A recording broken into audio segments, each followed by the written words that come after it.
Assalamualaikum warahmatullahi wabarakatuh. Alhamdulillah wa syukurillah, la haula wa la quwata illa billah. Asyhadu an la ilaha illallah wahdahu la syarikalah wa asyhadu anna Muhammadan abduhu wa rasuluhu la nabiyya ba'dah. Allahumma sholli ala sayyidina Muhammad wa ala ali sayyidina Muhammad. Guys, saya mau cerita sebuah kisah yang terjadi pada zaman dahulu sebelum zamannya Nabi Muhammad SAW. Suatu ketika ada seorang raja yang bernama Raja Dikianus. Dia ini adalah seorang raja yang baik dan dia memiliki 6 orang pemuda sebagai penasihat, atau mungkin kalau zaman sekarang itu staf ahli lah gitu ya.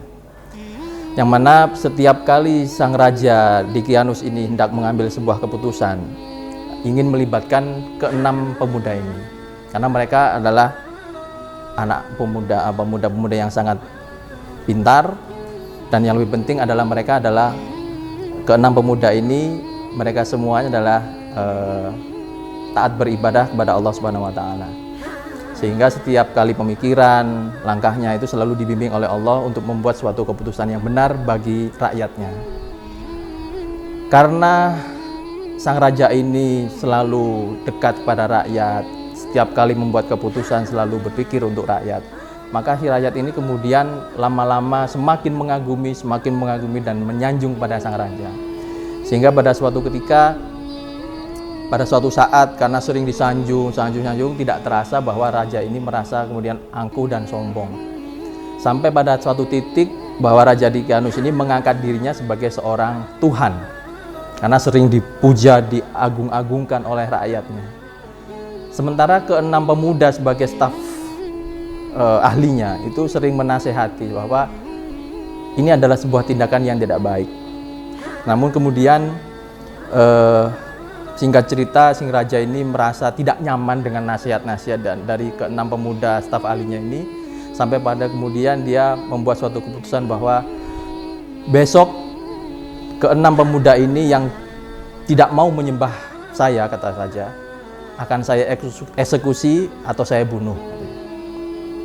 Rupanya keputusan si raja ini terdengar oleh ke-6 pemuda ini.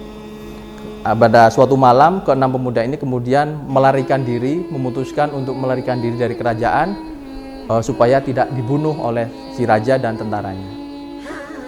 Maka malam-malam ke-6 pemuda ini kemudian diam-diam meninggalkan rumahnya.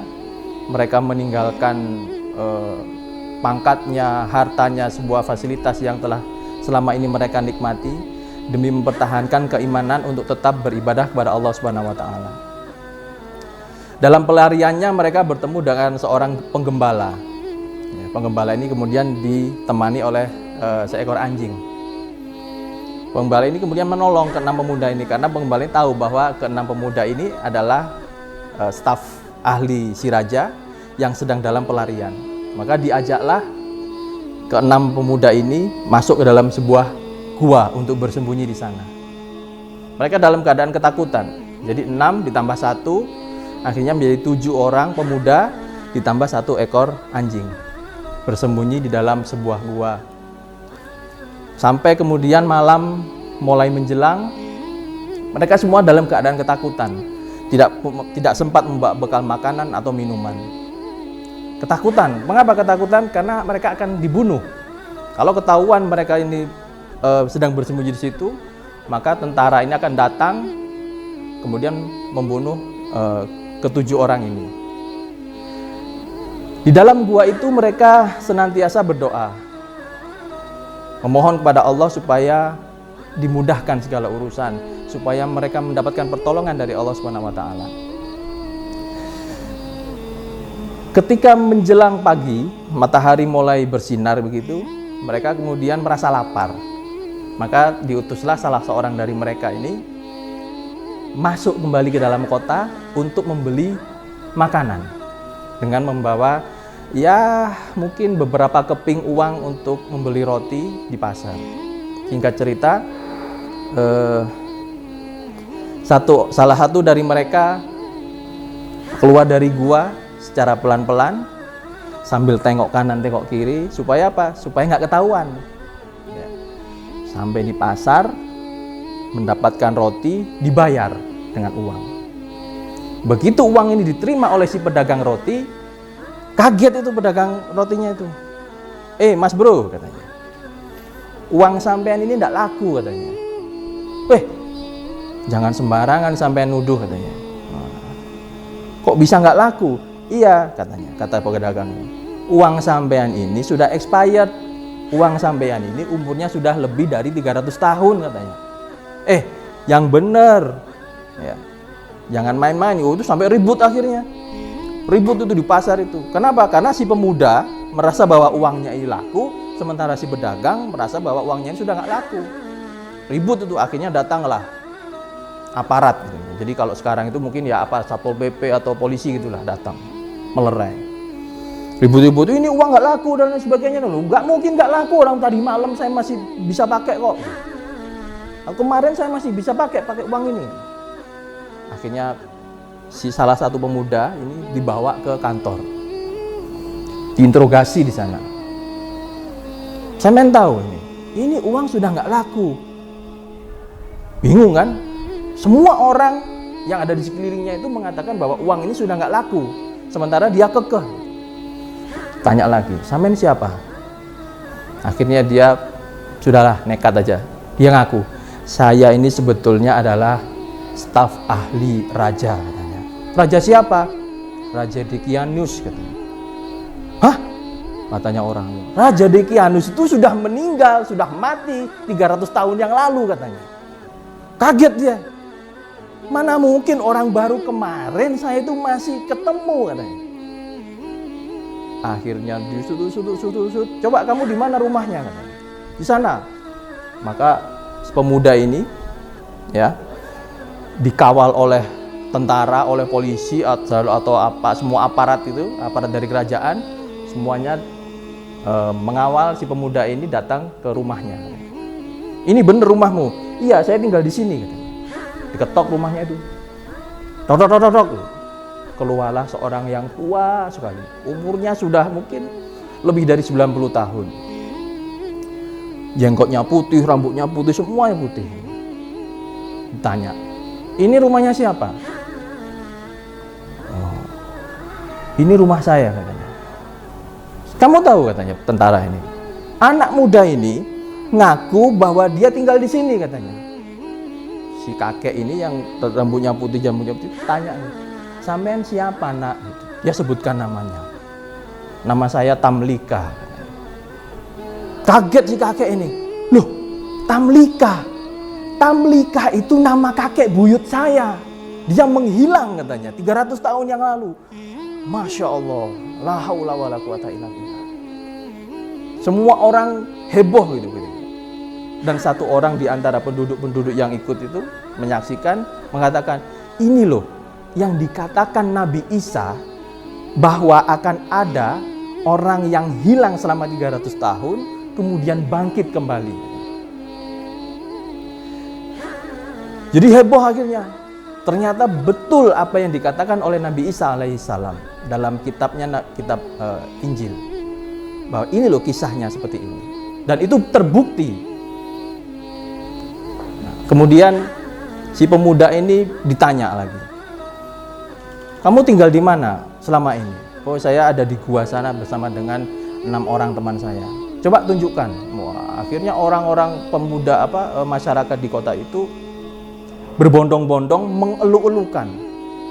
Jadi mereka sudah seperti menganggap bahwa si pemuda ini adalah seolah-olah seorang nabi, seorang ustadz, seorang nabi yang disucikan begitu ya. Jadi mereka kemudian mengawal si pemuda ini datang menuju ke gua di mana mereka selama ini bersembunyi. Tapi si pemuda ini kemudian berkata, Mas-mas, mbak-mbak, bapak-bapak dan ibu-ibu, sampean semuanya tinggal di sini dulu ya, stop di sini dulu, biar saya yang nanti masuk ke gua itu, katanya. Kenapa? Karena nanti teman-teman saya mengira bahwa kalian itu adalah tentara-tentara yang membunuh kami. Oke lah, kita tunggu di sini. Nah, ternyata gua ini tempatnya ada agak di gunung, itu harus naik ke bukit atau gunung itu. Jadi orang-orang pada nunggu di bawah, si pemuda ini naik sendirian dia. Masuk ke dalam gua sambil membawa roti. Ketemu. Gimana Mas Bro katanya? Dapat rotinya. Dapat nih. Nah, sarapan dulu dah. Mereka semua makan sarapan. Tunggu sampai selesai. Baru ditanya. Di antara kalian ini ada yang tahu berapa lama kita ada di gua ini katanya. Ada satu jawab paling setengah hari lah, kan kita kemarin masuk siang menjelang sore, sekarang pagi. Ya paling 1 hari kalau nggak setengah hari lah gitu. Si Tamlika yang tadi datang ke pasar itu mengatakan bahwa sesungguhnya kita itu selama di dalam gua ini kita sudah berada lebih dari 300 tahun. Kaget gitu. Wah, yang benar. Akhirnya dia cerita kejadian yang di pasar tadi. Yang mengatakan bahwa saya datang ke situ semuanya sudah berubah. Raja Dicyanus yang kejam dan menganggap dirinya sebagai Tuhan sekarang sudah tidak ada. Sekarang semuanya masyarakat situ, rajanya, semuanya kembali menyembah kepada Allah Subhanahu wa taala katanya. Jadi memang benar kita ini sekarang tidur selama dalam gua ini selama lebih dari 300 tahun. Terus gimana? Katanya temannya itu kepada Tamlika. Kemudian Tamlika mengatakan bahwa cuman sayangnya ketika saya di pasar di kota itu orang-orang menyambut saya berlebihan. Saya dianggap sebagai seolah-olah seorang nabi, seorang mukjizat adalah sebuah mukjizat dari Allah, dan saya diperlakukan sedemikian rupa sehingga saya tidak nyaman. Saya khawatir nanti mereka ini menyembah saya karena saya dianggap sebagai manusia yang istimewa. Lalu gimana baiknya? Kita berdoa saja kepada Allah bahwa Allah menutup gua ini dari pandangan manusia, kemudian kita semuanya diwafatkan oleh Allah Subhanahu wa taala. Dan sampai kapanpun kita bertujuh ini, termasuk ekor anjing, tidak ada satupun yang bisa menemukan kita. Guys, ini adalah sebuah kisah yang tertulis dalam surat Al-Kahfi. Ya. Nanti dicek surat Al-Kahfi itu ayat 18, surat ke-18. Ya, surat Al-Kahfi itu adalah surat ke-18 di awal-awal ayat. Mengapa saya sampaikan kisah ini? Begini.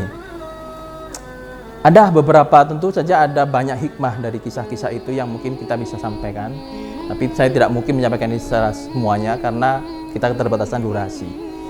Jadi yang pertama adalah hikmah yang bisa kita peroleh adalah yang pertama, pemuda itu memiliki peran yang penting dalam sebuah negara.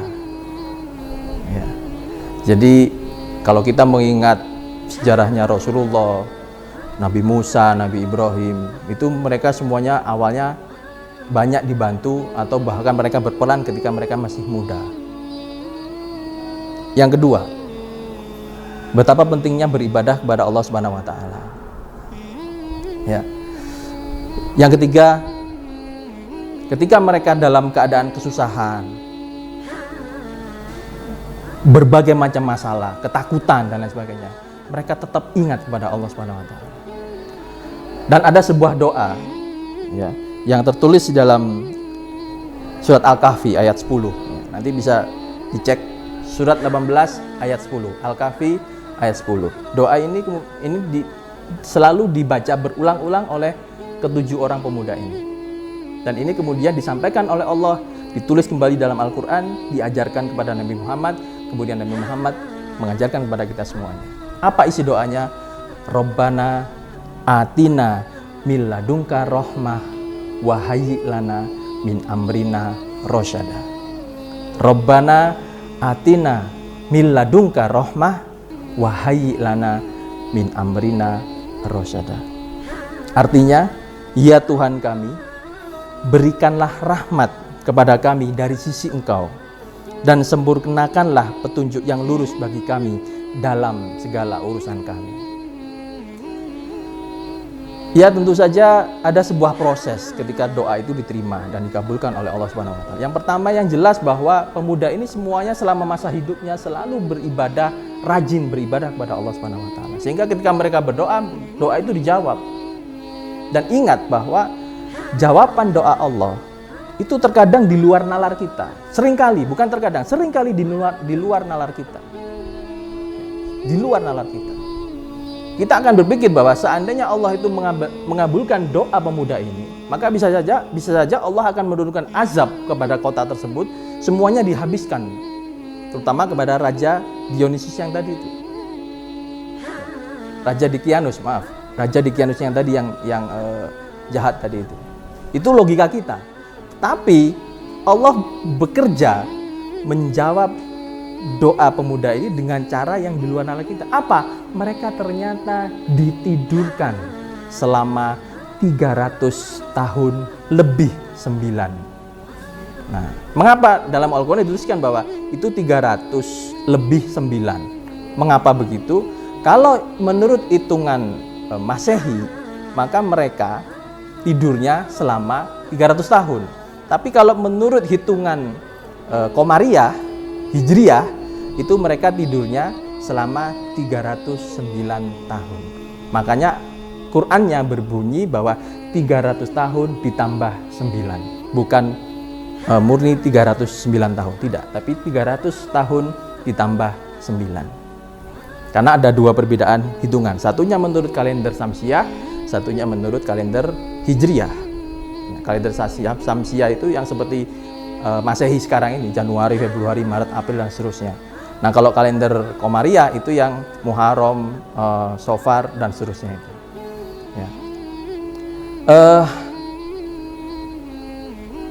Kenapa ini saya angkat kisah ini?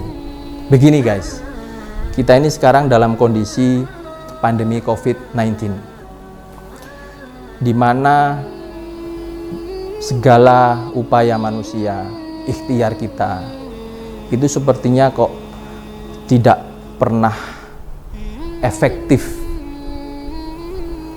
Ada yang di Amerika ada lockdown, di Cina ada lockdown, di Australia ada lockdown, di Jerman, semua negara melakukan lockdown. Kalau di tempat kita di Indonesia, kita menerapkan apa yang disebut dengan PSBB. Tapi pertanyaannya, apakah itu efektif? Ternyata tidak. Lalu apa? Kita semuanya merasa dalam ketakutan. Yang dulunya kita ini bebas bersalaman dengan orang, duduk-duduk bersama, kemudian sekolah, ketemu teman, kan sekarang kita sudah tidak bisa melakukannya. Lalu di mana? Kembalikan semuanya kepada Allah. Tetap kita ikhtiar, pakai masker, jaga jarak, cuci tangan, jaga kebersihan, jaga imunitas tubuh. Dan yang lebih penting adalah mari kita sama-sama mengamalkan ini. Rabbana atina min ladunka rahmah wa hayyi lana min amrina rasyada. Biarkan tangan Allah yang akan menyelesaikan COVID-19 ini. Lewat apa? Tidak tahu. Tidak tahu. Maka kita serahkan semuanya. Dan mungkin tidak hanya ketika menghadapi wabah COVID ini.